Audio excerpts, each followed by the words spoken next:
Welcome back. અને આપણી સાથે માર્કેટની ચર્ચામાં જોડાઈ ગયા છે કેઆર ચોકસીના દેવેન ચોકસી, સાથે જ મારા સહયોગી નિશા પંડ્યા પણ જોડાયેલા છે. દેવેનજી, સ્વાગત છે આપનું સીએનબીસી બજારમાં.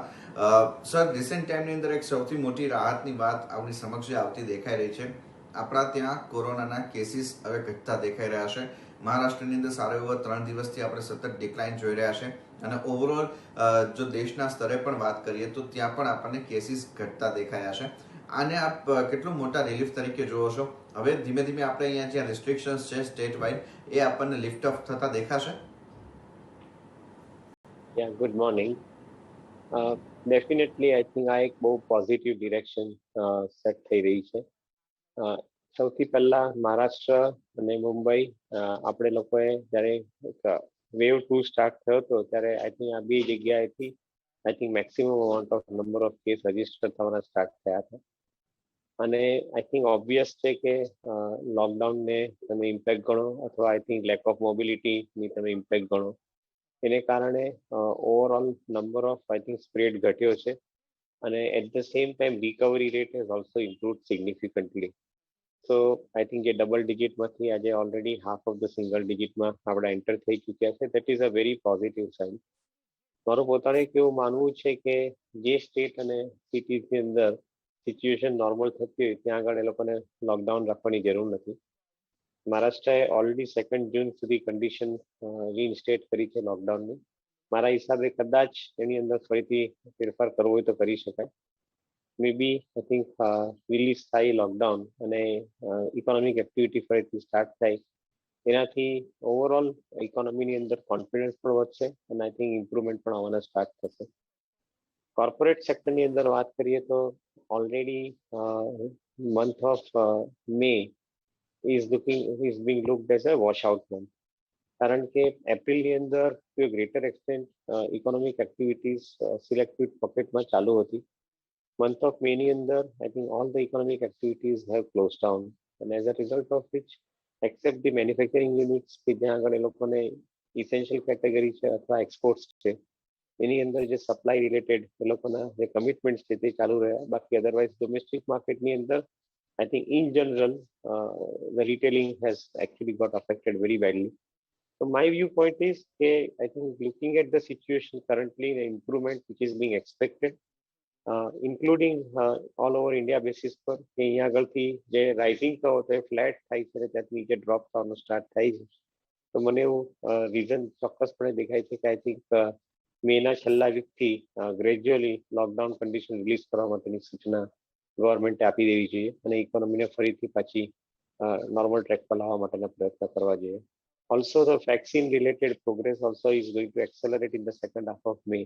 જે છેલ્લા લગભગ 3 અઠવાડિયાથી હેમ્પર થયો હતો તે પણ આઈ થિંક અહીંયા બેટર થતું એવું દેખાય છે. So I think all in all put together all conditions suggest that we should be, I think, getting the normal signal somewhere, I think, in the the last week of May and I think first week of June.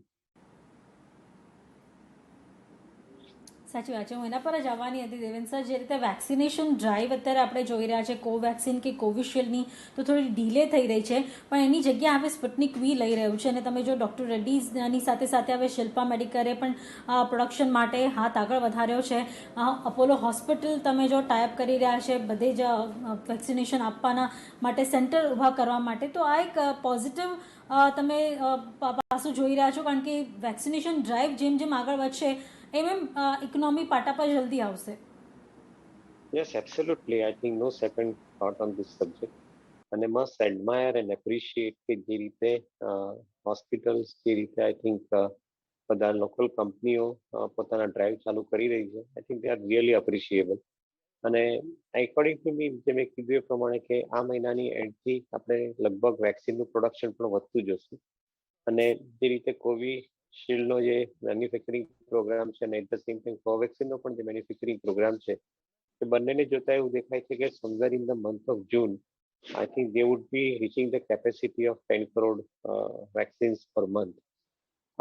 I think this is going to be a significant amount of, I think, a growth that we are talking about. So I would rather like to think, yes, I think there is a positivity in place now.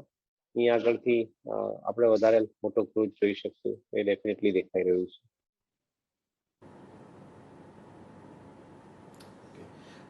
Sir એની સાથે એક બીજું પાસું સમજવા માંગીશું. આપણા banking અને financial સેક્ટરની અંદર વધતા Covid કેસીસને લઈને જ એક સૌથી મોટું આપણને પ્રેશર બનતું દેખાયું હતું. હવે આપને લાગે છે કે ફરીથી આ વર્ટિકલ ઉપર આપણને એક માર્કેટનું ફોકસ આવતું દેખાશે, જે પ્રમાણેના સેક્ટર રોટેશન આપણે રિસેન્ટ ટાઈમની અંદર જોઈ રહ્યા છે. રોટેશનમાં હવે લાગે છે ફરીથી બેન્કિંગ અને ફાઇનાન્શિયલ સેગમેન્ટનો સમય આવશે. જેવી રીતે ઇકોનોમી અનલોક થવાની સ્ટાર્ટ થાય એટલે ઇકોનોમિક એક્ટિવિટી ડેફિનેટલી પેન્ટઅપ ડિમાન્ડ સાથે આગળ વધવાની ચાલુ થાય. જે છેલ્લા લગભગ દોઢેક મહિનાથી ઇકોનોમીની અંદર જે સ્ટેગ્નેશન છે એ સ્ટેગ્નેશન અહીંયાથી હટવા માટે પણ આઈ થિંક ફાઇનાન્શિયલ સેક્ટરની જરૂર પડે. અને I think fortunately financial sector is well behaved in this particular times. મોટે ભાગેની બેંકો અને લેન્ડર્સો એનબીએફસીઝ they haven't been very aggressive in lending and they've been more careful in lending. So દરેકની પાસે પોતાની બુક સાઇઝ પણ પ્રોટેક્ટેડ છે. અને મોસ્ટ ઇમ્પોર્ટન્ટલી જે ફોર્થ ક્વાર્ટરના રિઝલ્ટમાં એક કે બે વસ્તુ નોટિસ કરી આપણે કે બેંકોએ પોતાની લાયબિલિટી સાઇડ બહુ સિસ્ટમેટિકલી મેનેજ કરી છે, વિચ મીન્સ કે કેસા રેશિયોઝ ઇમ્પ્રુવ થયા છે, ડિપોઝિટના રેટ એ લોકોને એટલે કોસ્ટ ઓફ ફંડ એ લોકોને નીચી મળી છે. અને આ બે ફેક્ટરને કારણે એ લોકોનો confidence to lend further in the subsequent period is definitely on a higher side. So I would think yes, I think there is an opportunity. જેવી રીતે unlocking start થાય એ રીતે systematically I think the lending activity will improve. અને I would think that July to September જે quarter છે એ quarter generally banking અને NBFC કંપનીઓ માટે સારો જવો જોઈએ એવી આ પરિસ્થિતિની અંદર.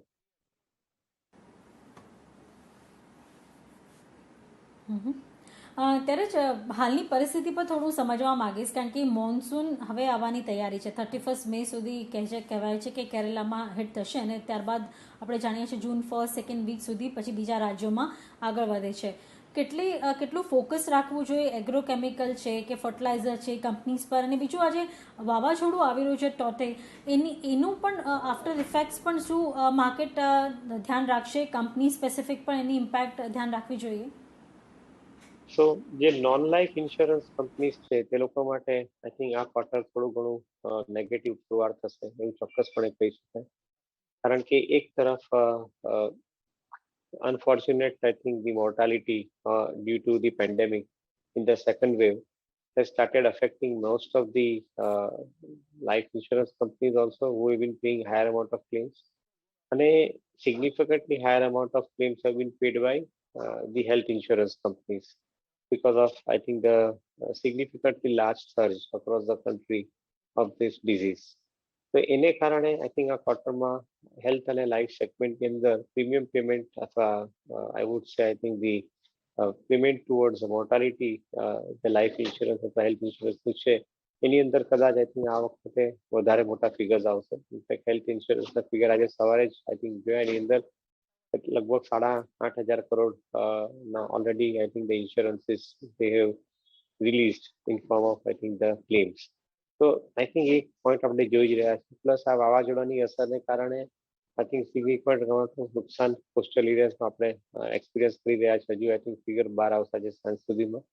પણ આઈ થિંક એવું દેખાઈ રહ્યું છે કે this is going to affect the insurance companies to a certain extent in this particular quarter. So I think this is where probably we will have to be a little bit more careful. But any time, monsoon is promising to be relatively better, and I think with the kindness of weather god, I think our second obviously what monsoon સારું જશે એ વસ્તુ આપણે દેખાઈ રહી છે. જો એ થાય તો ગયા વર્ષે લગભગ આપણે 30 મિલિયન મેટ્રિક ટન્સનું જે ગ્રેઇન્સ પ્રોડક્શન જોયું હતું એની ઉપર કદાચ આ વર્ષે આપણે લગભગ 5 થી 7% કે 10% આઈ થિંક ગ્રોથ આવી શકે. So I am relatively more confident that I think the monsoon led drive in the economy along with vaccination program succeeding ahead successfully, એવું દેખાય છે કે somewhere in the second half of the financial year economy would be very much on the track. Global economy પણ ખુલી રહી છે તો એને કારણે પણ આઈ થિંક ગ્લોબલ ઇકોનોમી પણ ઇન્ટિગ્રેટ થવાની ચાલુ થાય. તો overall it is promising that financial year નું સેકન્ડ હાફ જે છે એ રિલેટિવલી બહુ પ્રોમિસિંગ હશે આવનારા સમયમાં.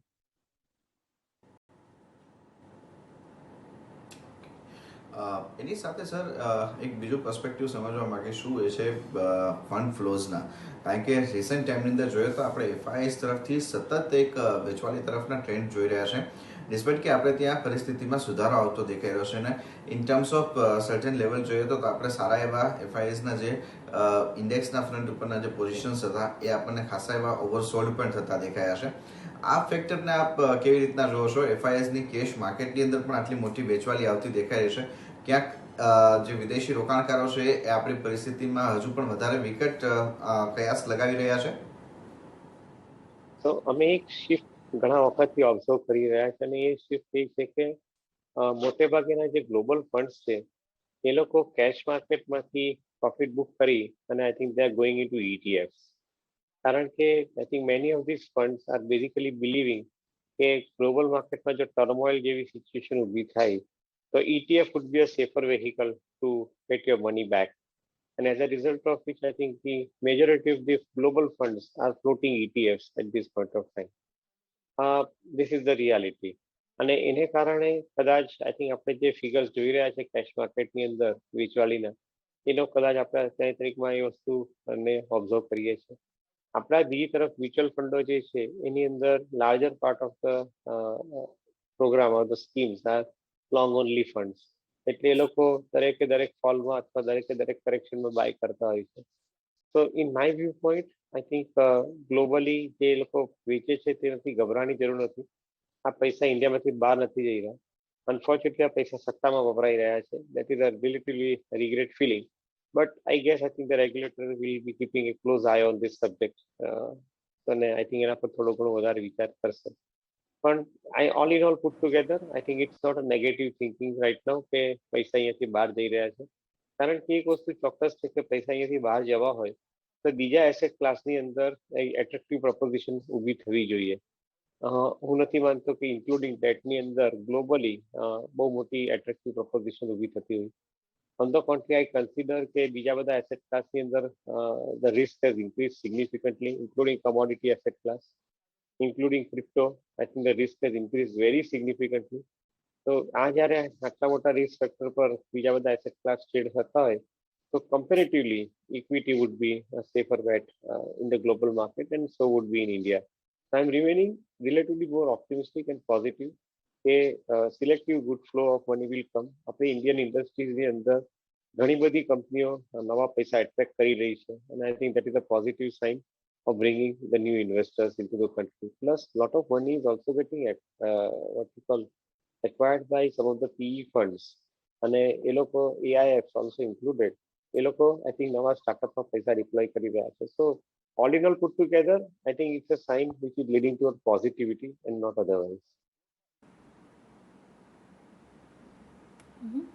હાલના સિનારીઓમાં તમને લાગે છે કે ક્યારેક એવું ઘણા નિષ્ણાતો કહે છે કે જ્યારે કોઈ કંપની માટે સેક્ટર માટે ખરાબ સમાચાર હોય ત્યારે ખરીદારી કરવી જોઈએ, જેથી આગળ જતાં અગર ભાવ વધે છે તો નફો આપણને જ મળશે. પણ એવામાં શું અત્યારે ઓટો એન્સિલરી પર ફોકસ રાખવું જોઈએ? કારણ કે તમે ઓટો એન્સિલરીમાં ખાસ કરીને બાલકૃષ્ણના કે અપોલો ટાયર્સના પરિણામો જોયા હોય તો ઉત્સાહજનક છે. રિપ્લેસમેન્ટ માર્કેટ પણ એમના માટે કામ કરી રહી છે. પણ અત્યારે તમને આ સેગમેન્ટ કેવું લાગે છે? ઓટો અને ઓટો એન્સિલરીને ક્યાં વ્યૂ રાખવો જોઈએ? I am bullish about auto ancillary definitely. અને જે મેં પહેલા કીધું તે પ્રમાણે એકવાર અનલોકિંગ સિચ્યુએશન સ્ટાર્ટ થાય તો એની સાથે સાથે જે પેન્ટઅપ ડિમાન્ડ છે that will take its charge અને પ્રોબેબલી એને કારણે ઇકોનોમીની અંદર વેહિકલના નંબર્સ સુધરી ના હોવા જોઈએ. આ વર્ષે because of the pandemic situation and rural area also getting affected, જે મેરેજ સિઝન હતી જેને કારણે ટુ વ્હીલર્સ પર્ટિક્યુલરલી અને the low cost vehicles in four wheelers જેના કારણે વધારે ડિમાન્ડ સર્જ આપણે જોતા હોઈએ તે આ વર્ષે આપણે એટલું બી જોવા નથી મળ્યું અથવા નથી મળવાનું બીકોઝ ઓફ ધીસ સિચ્યુએશન. પણ એ ડિમાન્ડ નથી ચાલી જતી. એ ડિમાન્ડ મારા ખ્યાલથી પાછલા મહિનામાં આવશે અને આવશે ત્યારે બહુ શાર્પ આવશે. બીજી તરફ ગ્લોબલી ગુડ ન્યૂઝ ઇઝ કે બધી ઇકોનોમી ઓપન અપ થતી જાય છે. આજે USA is opened up, Europe is opening up અને બીજા બધા દેશોમાં પણ economy is by and large getting opened up. જ્યારે ઇકોનોમી ગ્લોબલી ઓપન અપ થતી હોય અને ઇન્ડિયા જેવી કન્ટ્રી ની અંદર ઓટોમોબાઈલ ક્ષેત્ર અથવા ઓટોમોબાઈલ એન્સિલરીમાં એક્સપોર્ટ રિલેટેડ કમિટમેન્ટ્સ આપણે જોતા હોઈએ તો મને એવું દેખાય છે કે overall I think ancillaries and OEMs both of them will have larger amount of export related growth in this year. અને second half of the financial યરની અંદર જે આપણે મોન્સૂનની વાત કરી, જે મોન્સૂન સક્સેસફુલી ઇમ્પ્લિમેન્ટ થાય અને બેટર ક્રોપના પ્રોમિસીસ ઇમર્જ થાય, તો મારું એવું માનવું છે કે સેકન્ડ હાફની અંદર the strong demand will be from auto and auto ancillary. So maybe corrective sluggishness into the auto ancillary is a buy opportunity in select companies, and probably I think stay remain invested for 12 months and above. Okay, એની સાથે sir એક બીજો perspective પણ ખાસ સમજવા માંગીશું, જે આ તમે વાત કરી એમાં કન્ઝમ્પશન, જો આને લઈને આપણને એક એગ્રેસિવ થતું દેખાઈ શકે તો પછી એના ઉપર પણ આપણે એક પોઝિટિવ ફોકસ રાખવું જોઈએ. આ કન્ઝમ્પશનમાં જ્યારે વાત કરું છું ત્યારે જે આપણી વ્હાઇટ ગુડ્સ સાથે જોડાયેલી કંપનીઝ છે કે પછી ઓટો સેક્ટરની કંપનીઝ છે કે પછી એફએમસીજી કંપનીઝ છે, આ બધાને આપણે રડાર ઉપર રાખવા જોઈએ. So consumption is a larger theme. I think definitely I think is going to progress well, no doubt about it. White goods છે, FMCG કંપનીઝ છે, ઇવન આપણે ઓટોની વાત કરી, રિયલ એસ્ટેટ છે, રિયલ એસ્ટેટ થકી જે કંપનીઓ કનેક્ટેડ છે, જે રીતે પેઇન્ટ છે, સિરામિક્સ છે, તો આ દરેકે દરેક બિઝનેસની અંદર definitely we are seeing the consumption demand is happening at a very very rapid speed. આપણે કદાચ જે વોલ્યુમ ગ્રોથ એફએમસીજી કંપનીમાં આટલા વર્ષોમાં થતા જાય એ વોલ્યુમ ગ્રોથ આપણે આ રિસન્ટ ટાઈમ્સ પેન્ડેમિકમાં જોઈ રહ્યા છે. અને જે રીતે આઈ થિંક ઇકોનોમીની અંદર નવા નોર્મ્સ સેટ થઈ રહ્યા છે, work from anywhere kind of norms are getting set. I would think that I think the requirement for real estate, requirement for white goods, I think will continue to be on rise. So I think there are opportunity there, and there are significant opportunity. એક તરફ opportunity મોટી છે, બીજી તરફ many of these companies will have to face the commodity ના રિલેટેડના જે price pressure છે એ લોકોને ફેસ કરવા પડશે. કદાચ કન્ટ્રીની અંદર કે ઇકોનોમીમાં પૂરેપૂરી કોસ્ટ કદાચ પાસ ઓન નહીં પણ થાય, એટલે માર્જિન કદાચ થોડા ઘણા પ્રેશરમાં આવી શકે. As of now no indication, but yes I think there are possibilities. So overall I think we remain positive on this areas and probably believe કે મોન્સૂન નો પ્રોગ્રેસ જેમ જેમ આગળ વધશે એના બેસિસ પર આઈ થિંક એકંદરે આ ઇકોનોમીની અંદર નવી ડિમાન્ડ જનરેટ થવાની ચાલુ થશે. So selectively you can remain positive on some of the companies.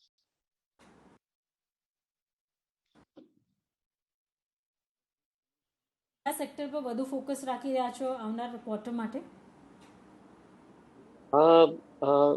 જે મેં આપણા વાત કરી એ પ્રમાણે આઈ think the larger amount of confidence is there in banking and banking related business, NBFCs included.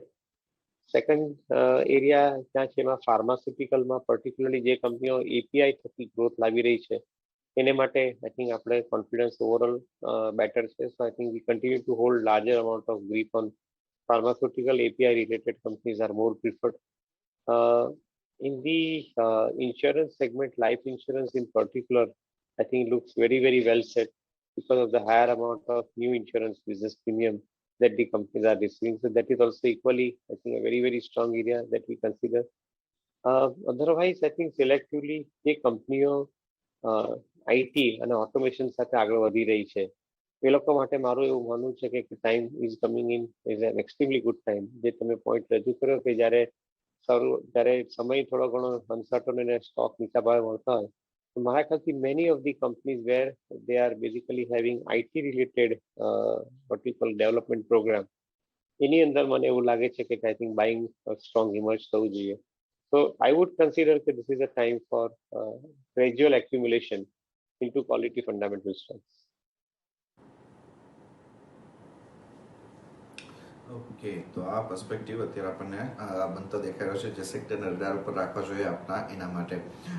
સાથે દેવેનજી એક પ્રશ્ન અહીંયા એ પણ બની રહ્યો છે, જે પ્રમાણે અત્યારે આપણે ગ્લોબલ માર્કેટની આખી સિચ્યુએશન બદલાતી જોઈ રહ્યા છે, ઇન્ટરેસ્ટ રેટ સાયકલની અત્યારે વધારે કોઈ ચિંતા નથી, તો હવે એક ફરીથી આપણને જે એક્સપેક્ટેશન બની રહ્યું છે એ છે રિયલ એસ્ટેટ માટેની, કારણ કે એક બઝ આવતું દેખાયું આ સેક્ટર માટેનું, પણ એ બાદ આ સેક્ટર ફરી પાછું સાઇડલાઇન થતું ગયું છે. આપને શું લાગે છે રિયલ એસ્ટેટ સિમેન્ટ સ્પેસ છે એને હવે ફરીથી એક વખત રડાર ઉપર લેવી જોઈએ, કારણ કે સારા એવા વધી ગયા, કરેક્શન થયા, કન્સોલિડેશન પણ થઈ ગયા છે સ્ટોકમાં, તો અહીંયાથી હવે ફરી પાછી એક અહીંયા અપમૂવ શરૂ થતી દેખાઈ શકે, ઇન્વેસ્ટમેન્ટ ઓપોર્ચ્યુનિટીઝ માટે પણ અહીંયા જગ્યા બની રહી છે? Absolutely I think no doubt about it. બે ત્રણ વસ્તુ પર ફોકસ લાવીએ. એક તો સૌથી પહેલા ઇકોનોમીની અંદર ડિસ્પોઝેબલ સરપ્લસ વધતું જાય છે. તમે એક તરફ જુઓ તો global new money is coming in to the economy. લગભગ $589 બિલિયન આપણી પાસે ફોરેક્સ રિઝર્વ પણ થઈ ગયું છે. બીજી તરફ જોઈએ તો ગવર્મેન્ટના major projects are under implementation. પછી તમે ફ્રેટ કોરિડોર્સના પ્રોજેક્ટ જુઓ કે ઇન્ડસ્ટ્રીયલ કોરિડોર્સના પ્રોજેક્ટ જુઓ, અથવા આઈ થિંક ઇન્ફ્રાસ્ટ્રક્ચરની અંદર જે રેલવેઝ, રોડવેઝ, વોટરવેઝ, એરવેઝ અથવા એરપોર્ટ્સ, એના જે તમે પ્રોજેક્ટ જુઓ. હવે એવું માનવું છે કે એકો એક જગ્યાએ ગવર્મેન્ટના જે નવા પ્રોજેક્ટ ઇમ્પ્લિમેન્ટ થઈ રહ્યા છે, that will leave significant amount of money in the hands of people. So that is very, very important point, that I think the people are getting a lot of money in their hand. અને જ્યારે તમારા હાથમાં પૈસા વધીને આવવાના start થાય તો સૌથી પહેલી રિક્વાયરમેન્ટ ઘર તરફ જાય, એ સ્વાભાવિક છે. એક તરફ demand વધવી, because of also the situation that many people will have to work from home even in near future also, if the surge comes on happening in between. તો લોકો પાસે ઘર થોડા વ્યવસ્થિત કરવા માટેની એક જગ્યા ઊભી થશે. એટલે એક પોઈન્ટ એ છે.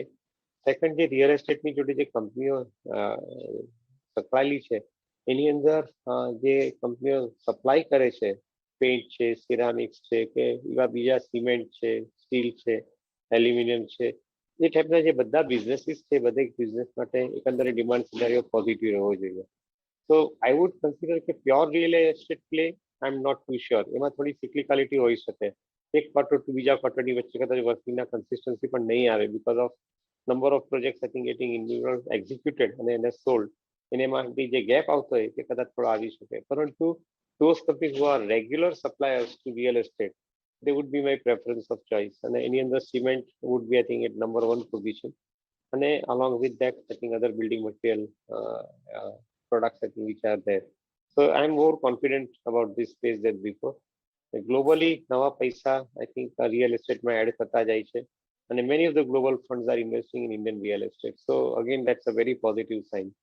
With the improvement in the health of the economy and the people of the country, in my viewpoint, I think the real estate will definitely have relatively better chance. કદાચ એમાં જો સેફ પ્લે કરવું હોય તો મારા ખ્યાલથી housing finance પર કરવું જોઈએ. I think real estate ઉપર નીચેની વલ્નરેબિલિટી હોઈ શકે, પરંતુ housing finance could possibly give 20-25% of CAGR return over next 4-5 years. Quickly Deven sir, આના પર જાણવા માંગીશ, જો રિયલ એસ્ટેટ ને રિયલ એસ્ટેટ સંલગ્ન કંપનીઝ પર નજર રાખવી હોય તો શું સિરામિક કંપનીઝ છે, વ્હાઇટ ગુડ પ્રોડક્ટ્સ છે, એ બધી કંપનીઝ પર પણ નજર રાખવી, કારણ કે અત્યારે સાઇડવેઝ ચાલી રહ્યા છે જેનો લાભ આગળ મળી શકે? Absolutely. I think, and I have elaborated this particular subject. Yes, selectively, some of the companies definitely I think deserves attention. And I don't have particularly any recommendation to make on the ceramic side of the business, but my point of view is that I think there are companies who are reporting relatively better kind of a business strategy, including some of the white goods companies. They are giving a lot of I think indication about the hike in the capacity and the better volume growth coming in. So yes, I think one can look into it. ખાલી જોવાનું એટલું રહેશે કે એ કંપનીઓ capital intensive નહીં થઈ જાય. જે કેપિટલ ઇન્ટેન્સિવ થઈ જાય તો કદાચ તમારું રિટર્ન જે ઇન્વેસ્ટર તરીકે જે લાવવાનું છે એ થોડું ડિલે થઈ શકે. સો એ પોઈન્ટ પર થોડું ધ્યાન રાખવું જોઈએ ઇન્વેસ્ટરે સ્ટોક સિલેક્ટ કરતા.